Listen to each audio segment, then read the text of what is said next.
Hi friends, 6ാം ക്ലാസ്സിൻ്റെ ഹിന്ദി ആക്ടിവിറ്റീസിൻ്റെ രണ്ടാമത്തെ ക്ലാസ്സിലേക്ക് എല്ലാവർക്കും സ്വാഗതം. ഇതിലൂടെ നമ്മൾ പറയുന്നത്, നമ്മൾ ഫസ്റ്റ് പറഞ്ഞു 1 മുതൽ 5 വരെയുള്ള ഭാഗത്തിൻ്റെ ആക്ടിവിറ്റീസും കാര്യങ്ങളാണ് നമ്മൾ നോക്കിയത്. ഇനി 6 മുതൽ 10 വരെയുള്ള മൊത്തത്തിലുള്ള ആക്ടിവിറ്റീസ് ഏതൊക്കെയാണെന്നാണ് നമ്മൾ നോക്കുന്നത്. അപ്പോൾ വീഡിയോ ഇഷ്ടപ്പെട്ടാൽ ലൈക്ക് ചെയ്യുക, ഷെയർ ചെയ്യുക, തീർച്ചയായിട്ടും സബ്സ്ക്രൈബ് ചെയ്യുക. അപ്പോൾ നമുക്ക് നേരെ വീഡിയോയിലേക്ക് പോകാം.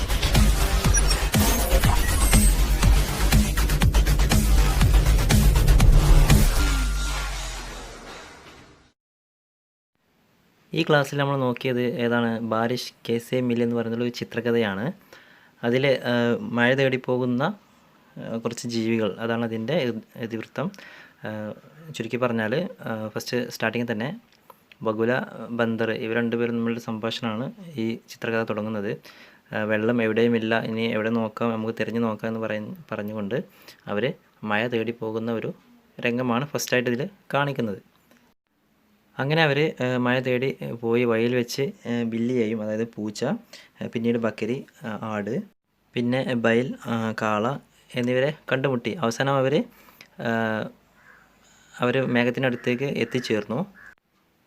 അവസാനം അവിടെ കണ്ട കാഴ്ച എന്തായിരുന്നു? ഒരു ബൂഡാ ബബുൽമേ മേഘം ഇങ്ങനെ കുടുങ്ങിക്കിടക്കുന്നതായിട്ടാണ്, അതിൻ്റെ മുള്ളുകളിലിങ്ങനെ കുടുങ്ങിക്കിടക്കുന്നതായിട്ടാണ് കണ്ടത്. അപ്പോൾ എല്ലാവരും കൂടി ആ മേഘത്തെ അതിൽ നിന്നും രക്ഷിച്ചു. ഇത് കേവലം ഒരു ചിത്രകഥ മാത്രമാണ്, പക്ഷേ ഇതിൻ്റെ ഒരു ഉള്ളടക്കം എന്ന് പറയുന്നത് മഴ തന്നെയാണ്. നമ്മുടെ ഈ മുള്ളുകളെന്ന് പറയുന്നത് പ്രകൃതി നമ്മൾ ചൂഷണം ചെയ്തുകൊണ്ട് കാടുകളും അതുപോലെ തന്നെ മലകളൊക്കെ ഇടിച്ചു നിരത്തി മറ്റു ഫാക്ടറി മാലിന്യങ്ങൾ എല്ലാം മലിനമാക്കി, അങ്ങനെയൊക്കെ ഒരുപാട് ഉപദ്രവങ്ങൾ നമ്മൾ പ്രകൃതിയോട് നമ്മൾ ചെയ്യുന്നുണ്ട്. അതാണ് ഈ ഒരു മരത്തിൻ്റെ മുള്ളുകളിൽ കുടുങ്ങിക്കിടക്കുന്ന ആ മുള്ളുകൾ, അതൊക്കെ തന്നെയാണ്, ഇതൊക്കെ കൊണ്ട് തന്നെയാണ് മഴ പെയ്യാനൊക്കെ വൈകുന്നത്. അപ്പോൾ ഭാവിയിൽ ജലലഭ്യത ഇല്ലാതിരിക്കാൻ, അതായത് ധാരാളം ജലം ലഭിക്കുന്നതിന് വേണ്ടിയിട്ട് നമ്മൾ ഇപ്പോൾ തന്നെ ഇത്തരം കാര്യങ്ങളൊക്കെ ഒഴിവാക്കേണ്ടതാണ്. പ്രകൃതിയെ ചൂഷണം ചെയ്യുന്നതൊക്കെ നമ്മൾ നിർത്തണം. എങ്കിൽ മാത്രമേ നമുക്ക് ഭാവി തലമുറക്ക് വെള്ളമൊക്കെ ഉണ്ടാവുകയുള്ളൂ. അതാണ് ഈ കഥയിലൂടെ നമുക്ക് മനസ്സിലാക്കി തരുന്നത്. ഈ ക്ലാസ്സുമായി ബന്ധപ്പെട്ട് നമുക്ക് ഒരു ആക്ടിവിറ്റി മാത്രമേ ഉണ്ടായിരുന്നുള്ളൂ. ഏതാണത്? കോൻ ബോല, ആരാണ് പറഞ്ഞത്. അപ്പോൾ താഴെ കുറച്ച് പറഞ്ഞ വാക്കുകൾ തന്നിട്ടുണ്ട്. അത് ആരാണ്, ആ ചിത്രകഥയിൽ ആരാണ് പറഞ്ഞത് എന്ന് നമ്മൾ ടിക്ക് ചെയ്ത് കൊടുത്താൽ മതി. ഭയ്യ ബഹുത്ത് പ്യാസ് ലഗി ഹെ, സഹോദരൻ എനിക്ക് ദാഹിക്കുന്നു. ഇത് പറഞ്ഞത് ആരാണ്? ബഗുല, ബന്ദർ. കൊക്കാണോ അതോ കുരങ്ങനാണോ? ചലോ ബാരിഷ് കോ ഡൂണ്ടേ, പോകാം നമുക്ക് മേഘത്തെ തിരയാം എന്ന് പറഞ്ഞത് ആരാണ്? ബഗുലയാണോ ബന്ദറാണോ? പാനി കഹീ നഹി, വെള്ളം ഒട്ടും തന്നെ ഇല്ല. ഇത് പറഞ്ഞത് ആരാണ്? ബഗുലയാണോ ബന്ദറാണോ? ബാരിഷ് മിലേഗി ബാദൽ കെ പാസ്, അപ്പോൾ വെള്ളം, മഴ എവിടെയാണ് ലഭിക്കുന്നത്? മേഘത്തിൻ്റെ അടുത്താണ് ലഭിക്കുന്നത്. അതാരാണ് പറഞ്ഞത്? ബഗുലയാണോ ബില്ലിയാണോ? ബാദൽ ബൂഡാ ബബുൽ മേ ഫസാഹെ, മേഘം വൃദ്ധനായിട്ടുള്ള ഒരു ബൂഡാ ബബുൽ മേ അവിടെ കുടുങ്ങി കിടക്കുകയാണ് പറഞ്ഞത് ആരാണ്? ബില്ലിയാണോ ബഗരിയാണോ? പിന്നെ ബബുൾ ഉദർ ബാഡി കെ പാസ് ഹെ, ഇതാരാണ് പറഞ്ഞത്? ഇവിടെ ചെറിയ ഫലവൃക്ഷത്തോട്ടത്തിലാണ് ബൂഡാ ബബുൾ താമസിക്കുന്നതെന്ന് പറഞ്ഞത് ആരാണ്? ബഗരിയാണോ ബൈലയാണോ? ബാപ്പരെ ബെച്ചാര കാണ്ടോമേ ഫസാ ഹുവാ ഹെ, അയ്യോ കഷ്ടം, അവിടെ മരത്തിന്മേൽ കുടുങ്ങിക്കിടക്കുകയാണെന്ന് പറഞ്ഞത് ആരാണ്? ബക്കരിയാണോ ബന്ദറാണോ? ചലോ ബച്ചായിയെ, വരൂ രക്ഷിക്കാം എന്ന് പറഞ്ഞത് ആരാണ്? കുരങ്ങനാണോ ബന്ദറാണോ അതോ ബാക്കിയുള്ള മറ്റു മൃഗങ്ങളെല്ലാവരും കൂടിയിട്ട് ഒരുമിച്ച് പറഞ്ഞതാണോ? അപ്പോൾ ഇതാണ്, നോക്കൂ, ഇതാണ് ഇതിൻ്റെ ഉത്തരങ്ങൾ. ഈ ടിക്ക് ചെയ്തത് നിങ്ങൾ പുസ്തകത്തിലേക്ക് കറക്റ്റാക്കി എഴുതുക, എഴുതാത്തവരെ നോക്കിയിട്ട് എഴുതുക. ഈ ക്ലാസ്സിൽ ആ ചിത്രകഥയുടെ ബാക്കി ഭാഗമാണ് പറഞ്ഞു തന്നത്. എല്ലാവരും ചേർന്നിട്ട് ആ മരത്തിൽ നിന്നും മേഘത്തെ രക്ഷിക്കുന്നത്. സബിനെ മിൽക്കർ ബാദൽക്കോ ബച്ചായ, എല്ലാവരും ചേർന്ന് മേഘത്തെ അവിടെ നിന്നും രക്ഷിച്ചു. പിന്നീട് പാനി ബരസ്നെ ലഗ, സബ് നാച്ചിനെ ലഗെ, എല്ലാം മഴ പെയ്തു, എല്ലാവരും ആ മഴയിലിങ്ങനെ നൃത്തം ചെയ്തു. പിന്നീട് നമുക്ക് കുറച്ച് ചിത്രങ്ങൾ കാണിച്ചു. പ്രകൃതിയെ ചൂഷണം ചെയ്യുന്ന ഓരോ ചിത്രങ്ങളാണ് അതൊക്കെ. മലകൾ ഇടിച്ചു നിരത്തുന്നതും അതുപോലെ തന്നെ മലകളൊക്കെ വെള്ളം ഇടിഞ്ഞു പൊളിഞ്ഞു പോകുന്നതും, അതുപോലെ ഫാക്ടറിയിലെ വിഷപ്പുക അന്തരീക്ഷത്തിലേക്ക് പോകുന്നതും, അതുപോലെ തന്നെ കുളങ്ങളും അതുപോലെ നദികളൊക്കെ മാലിന്യങ്ങൾ കൊണ്ട് നിറക്കുന്നതും. അപ്പോൾ ഇതൊക്കെ കാരണമാണ് മഴ പെയ്യാത്തതെന്നാണ് നമുക്ക് ആ ചിത്രകഥയിലൂടെ മനസ്സിലായത്. അപ്പോൾ ഇതിനെതിരായിട്ട് നമ്മൾ എന്തൊക്കെ ചെയ്യണം, എന്തൊക്കെയാണ് ചെയ്യേണ്ടതെന്നും പറഞ്ഞു. അതിനായിട്ട് നമുക്ക് പേടോं का സംരക്ഷണം करना है, നമുക്ക് മരങ്ങളൊക്കെ സംരക്ഷിക്കാം.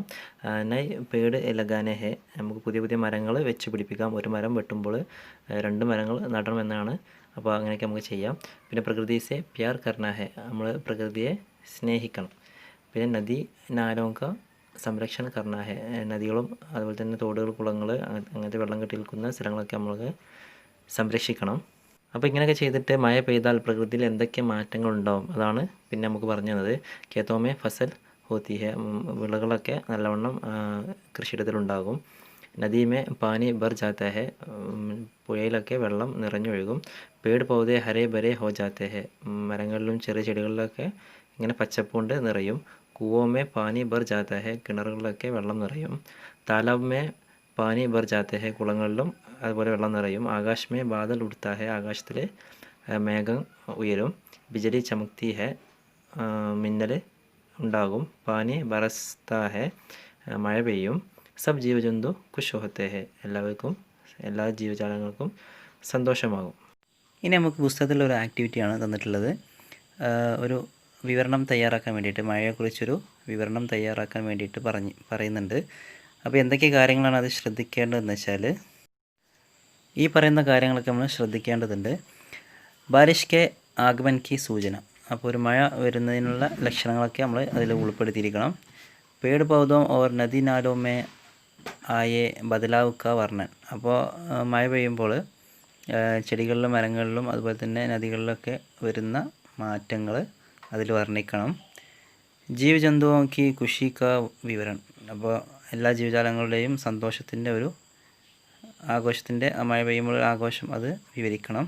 അതുപോലെ തന്നെ അതിന് ഒരു നല്ലൊരു ഉചിത് ശീർഷക്, നല്ലൊരു തലക്കെട്ടും അതിന് നമ്മൾ കൊടുക്കണം. അപ്പോൾ അതിൻ്റെ ആൻസറായിട്ട് നമുക്കിങ്ങനെ എഴുതാം. ജബ് ബാരിഷായി, മഴ പെയ്തപ്പോൾ.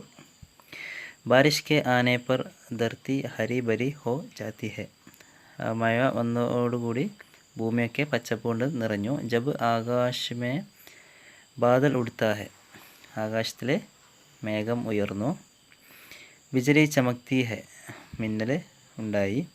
ഓർ പാനി ബരസ്താ ഹെ, മഴ പെയ്തു. തബ് സബ് ജീവജന്തു ഖുഷ് ഹോത്തെ ഹെ, എല്ലാ ജീവജാലങ്ങളും അതൊക്കെ സന്തോഷമായി. താലാബോ നദിയാം ഓർ കുവോമേ പാനി ഭർ ജാത്ത ഹെ, അപ്പോൾ അവിടെയൊക്കെ അതായത് കുളങ്ങളിലും നദികളിലും കിണറുകളിലൊക്കെ വെള്ളം കൊണ്ട് നിറഞ്ഞു. പേട് പൗധെ ഹരേ ഭരേ ഹോ ജാത്തെ ഹെ, മരങ്ങളും കുറ്റിച്ചെടികളൊക്കെ പച്ചപ്പ് കൊണ്ട് നിറഞ്ഞു. സാരേ കേത്തോമേ ഫസൽ ഹോത്തി ഹെ, എല്ലാ കൃഷിയിടത്തിലും വിളവുകളൊക്കെ ഉണ്ടായി. പിന്നെ മേണ്ടക് ബന്ദർ മോർ പേട് പൗധെ മാനവ് സബ് ഖുഷ് ഹോത്തെ ഹെ, അപ്പോൾ അവരൊക്കെ എന്തായി, സന്തോഷത്തിലായി. അതായത് തവളയും കുരങ്ങനും മയിൽ, കുറ്റിച്ചെടികളും മരങ്ങൾ, എല്ലാ മാനവരാശിയൊക്കെ എന്തായി, മഴ പെയ്തപ്പോൾ അവർക്കൊക്കെ സന്തോഷമായി. പിന്നീട് ആനെ വാലെ ദിനോ കെ ലിയെ, അതായത് വരുന്ന ആളുകൾക്ക് വേണ്ടി എന്നുള്ള പറഞ്ഞിട്ടുള്ളൊരു പോസ്റ്റർ നമുക്ക് കാണിച്ചു. അതായത് ഓരോ തുള്ളി നമ്മളിപ്പോൾ തന്നെ സൂക്ഷിച്ച് ചിലവാക്കിയില്ല എന്നുണ്ടെങ്കിൽ ഓരോരോ തുള്ളിക്കും വേണ്ടി നമ്മൾ യാചിക്കേണ്ടി വരും എന്നുള്ള ഒരു അടിക്കുറിപ്പോട് കൂടിയിട്ട് നമ്മളൊരു പോസ്റ്റർ പരിചയപ്പെട്ടു. പിന്നീട് നമുക്കൊരു കൊളാഷ്, ഒരു ഉദാഹരണത്തിൻ്റെ കൊളാഷ് കാണിച്ചു തന്നു. ഒരുപാട് മത്സ്യങ്ങളൊക്കെ ഉള്ള പല മത്സ്യങ്ങളും അടങ്ങിയിട്ടുള്ള ഒരു ചിത്രങ്ങൾ, അതിൻ്റെ ഒരു കൊളാഷ് നമുക്ക് കാണിച്ചു തന്നു. അപ്പോൾ ഇതുപോലത്തെ ഒരു കൊളാഷ് മഴയെക്കുറിച്ച് തയ്യാറാക്കാൻ വേണ്ടിയിട്ട് ഒരു ആക്ടിവിറ്റി ആയിട്ട് പറഞ്ഞിട്ടുണ്ടായിരുന്നു. അപ്പോൾ ചിത്രങ്ങളൊക്കെ വെട്ടിച്ചിട്ട് ഇതുപോലെ നിങ്ങൾക്ക് കൊളാഷ് തയ്യാറാക്കാം. അതിന് പ്രത്യേക ഒരു ആകൃതിയൊന്നുമില്ല, നിങ്ങൾക്ക് ഇഷ്ടമുള്ള രീതിയിൽ നിങ്ങളുടെ ഐഡിയക്ക് അനുസരിച്ചൊക്കെ നിങ്ങൾക്ക് ചിത്രങ്ങൾ ഒട്ടിച്ചുകൊണ്ട് കൊളാഷ് തയ്യാറാക്കാം. പിന്നീടൊരു വർക്ക്ഷീറ്റ് ഉണ്ട്, അതായത് ചിത്രങ്ങൾ തിരിച്ചറിഞ്ഞുകൊണ്ട് നിങ്ങളുടെ താഴെയുള്ള കോളങ്ങൾ നിറക്കാൻ വേണ്ടിയിട്ടാണ് പറഞ്ഞിട്ടുള്ളത്. അതായത് പദപ്രശ്നം, ഈ ചിത്രങ്ങൾ നോക്കിയിട്ട് അതിൻ്റെ പേര് ഈ കോളത്തിലേക്ക് എഴുതാനാണ് പറഞ്ഞിട്ടുള്ളത്. അപ്പോൾ ഈ ഒരു സൂചനയുടെ അടിസ്ഥാനത്തിലാണ് നിങ്ങളത് പദപ്രശ്നം പൂരിപ്പിക്കേണ്ടത്. 1, 2, 3, 4 ഇത്രയും കാര്യങ്ങൾ നിങ്ങൾ താഴേക്കാണ് എഴുതേണ്ടത്. 1, 5, 6 ഈ പേര് നിങ്ങൾ നേരെയും എഴുതുക. അപ്പോൾ ഈ ഒരു രൂപത്തിലാണ് നിങ്ങൾ ആൻസറായിട്ട് കിട്ടുക. ഇങ്ങനെയാണ് എഴുതേണ്ടത്. അപ്പോൾ ഈ ക്ലാസ്സിൽ ഇത്രയാണ് പറഞ്ഞത്. നമുക്കിനി അടുത്ത ക്ലാസ്സിൽ എന്താണ് പറഞ്ഞത് നോക്കാം. ഈ ക്ലാസ്സിൻ്റെ തുടക്കത്തിൽ തന്നെ 2 ആക്ടിവിറ്റീസാണ് നമുക്ക് തന്നത്. ഫസ്റ്റായിട്ട് ഉത്തർ ചുൻകറിലേക്ക് ശരിയായിട്ടുള്ള ഉത്തരം തിരഞ്ഞെടുത്ത് എഴുതാൻ വേണ്ടിയിട്ടാണ് പറഞ്ഞിട്ടുള്ളത്. ഫസ്റ്റ് ക്വസ്റ്റ്യൻ നോക്കൂ. കിസ്കോ ബഹുത്ത് പ്യാസ് ലഗി ഹെ, ആർക്കാണ് കൂടുതലായിട്ട് ദാഹം ഉണ്ടായത്, ദാഹിച്ചത്? ബഗുലേക്കോ ബാദൽക്കോ, ഇതിലാർക്കാണ് ഉണ്ടായത്? ബന്ദർ ക്യോ ദുഃഖി ഹെ, കുരങ്ങച്ചൻ എന്തുകൊണ്ടാണ് ദുഃഖിതനായിട്ട് ഇരുന്നത്? പാനി കഹി നഹി, വെള്ളമില്ലാത്തത് കൊണ്ട്.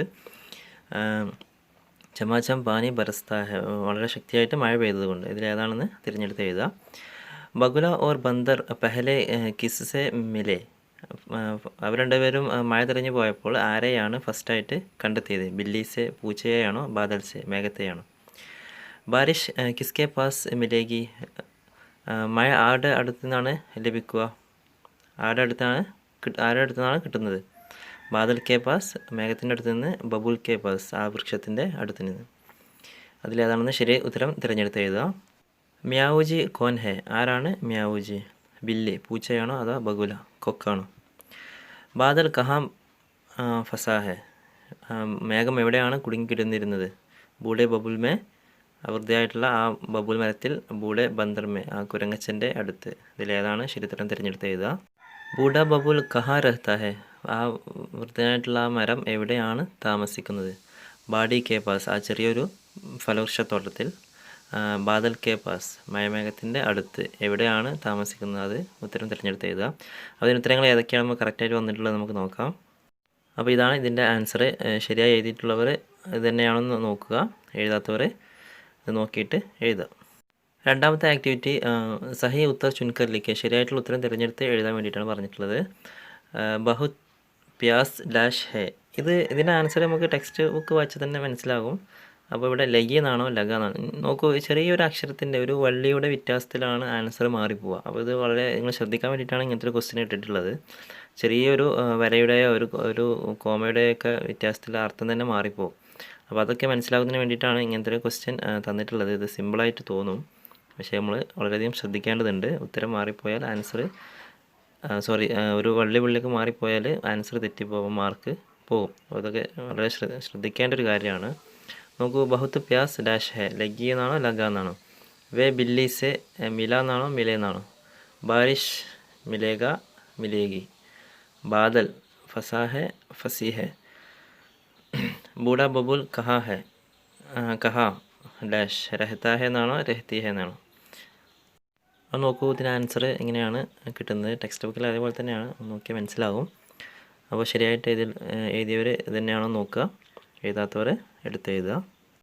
അപ്പോൾ ആ ഒരു ആക്ടിവിറ്റിയോട് കൂടി നമ്മൾ ആ ചാപ്റ്റർ കഴിഞ്ഞു. ഒന്നാമത്തെ ചാപ്റ്റർ അവസാനിച്ചു. ഇനി രണ്ടാമത്തെ ചാപ്റ്ററാണ് എടുക്കുന്നത്. ഈ ചിത്രം കണ്ടാൽ തന്നെ അറിയാം നമുക്ക് നമ്മുടെ ഇന്ത്യയെക്കുറിച്ചുള്ള ഒരു ഭാഗമാണ് ഇതിൽ വരുന്നത്. കാര്യങ്ങളൊക്കെയാണ്, ഇന്ത്യയുടെ മഹത്വങ്ങളൊക്കെ വർണ്ണിക്കുന്ന കുറച്ച് കാര്യങ്ങളാണ് ഇതിൽ പറയുന്നത്. ഫസ്റ്റ് തന്നെ 4 വരി കവിത അതിലുണ്ട്.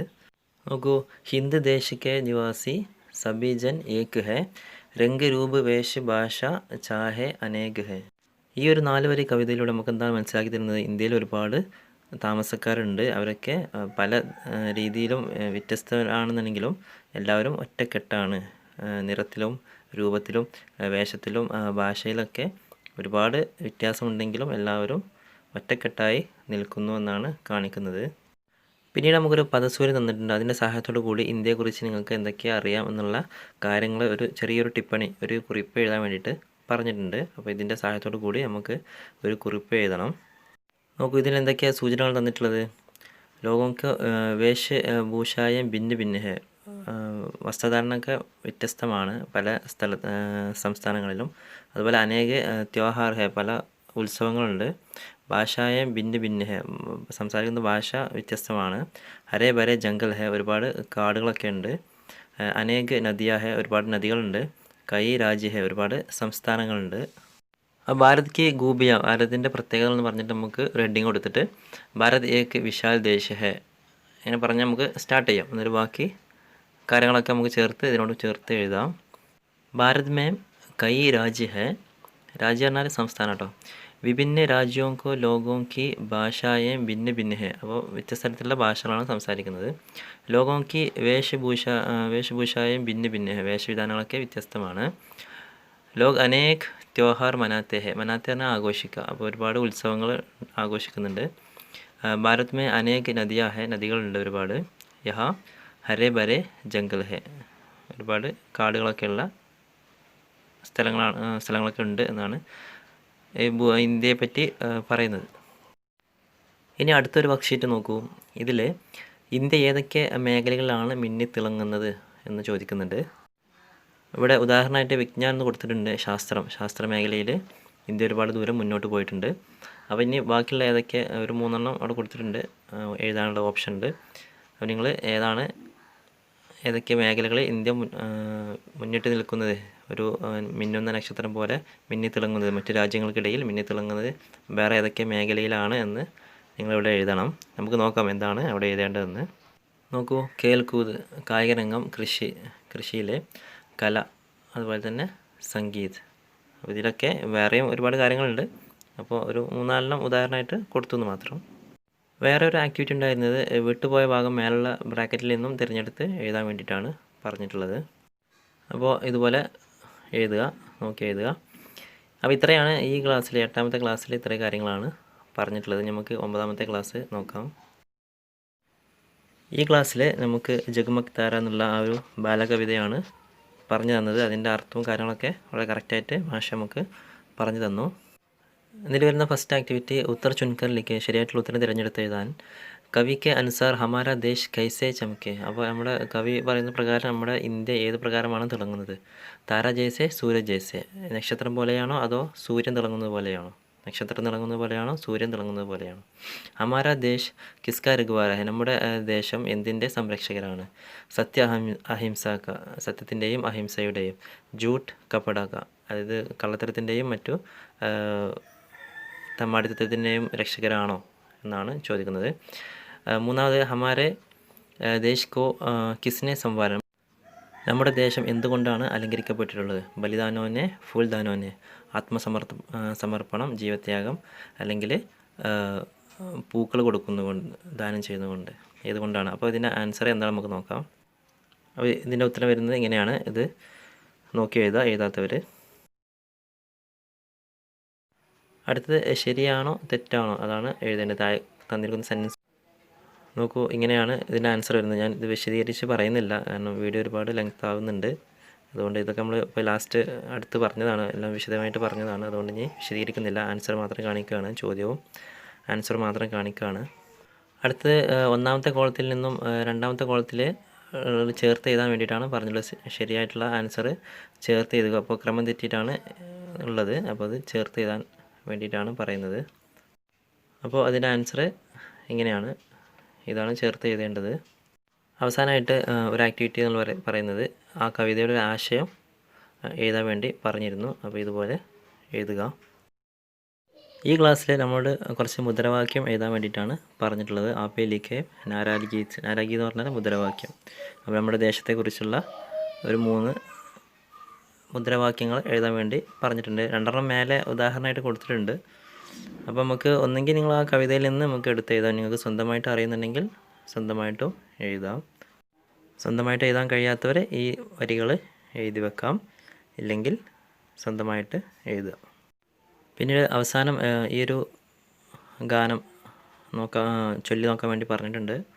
നമ്മളിതിൻ്റെ വീഡിയോ ഒക്കെ കഴിഞ്ഞ ലാസ്റ്റ് ക്ലാസ്സിൽ ചെയ്തിട്ടുണ്ട്. അപ്പോൾ അറിയാത്തവരതൊക്കെ കാണാം.